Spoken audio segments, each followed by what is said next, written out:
Brilliance Audio presents 7.5 Lessons About the Brain by Lisa Feldman Barrett, performed by the author.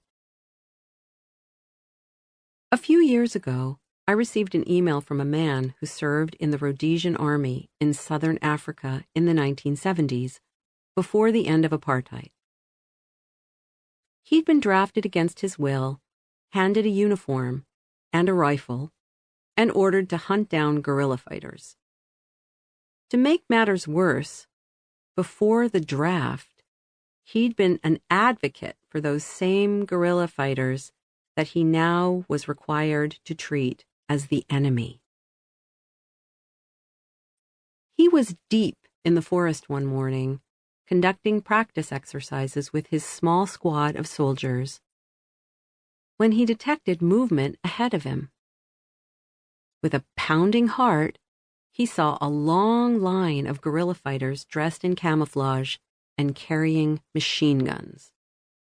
Instinctively, he raised his rifle, flipped off the safety catch, squinted down the barrel, and aimed at the leader, who was carrying an AK-47 assault rifle.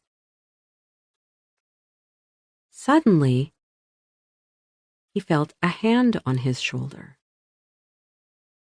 "Don't shoot," whispered his buddy behind him. "It's just a boy." He slowly lowered his rifle, looked again at the scene, and was astonished by what he now saw. A boy, perhaps 10 years old, leading a long line of cows. And the dreaded AK-47?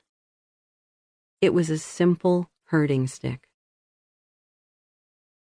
For years afterwards, this man struggled to understand this unsettling episode. How had he managed to missee what was right in front of his eyes and nearly kill a child? What was wrong with his brain? As it turns out, nothing was wrong with his brain. It was working exactly as it should have.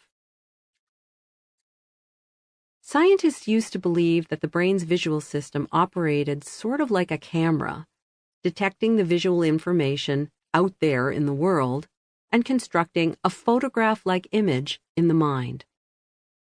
Today, we know better. Your view of the world is no photograph. It's a construction of your brain that is so fluid and so convincing that it appears to be accurate. But sometimes it's not. To understand why it can be perfectly normal to see a grown guerrilla fighter with a rifle when you're looking at a 10-year-old boy with a stick, let's consider the situation from the brain's point of view. From the moment you're born to the moment you draw your last breath, your brain is stuck in a dark, silent box called your skull. Day in and day out, it continually receives sense data from the outside world via your eyes, ears, nose, and other sensory organs. This data does not arrive in the form of the meaningful sights, smells, sounds, and other sensations that most of us experience. It's just a barrage of light waves, chemicals, and changes in air pressure with no inherent significance. Faced with these ambiguous scraps of sense data, your brain must somehow figure out what to do next. Remember, your brain's most important job is to control your body so you stay alive and well. Your brain must somehow make meaning from the onslaught of sense data it's receiving so you don't fall down a staircase or become lunch for some wild beast.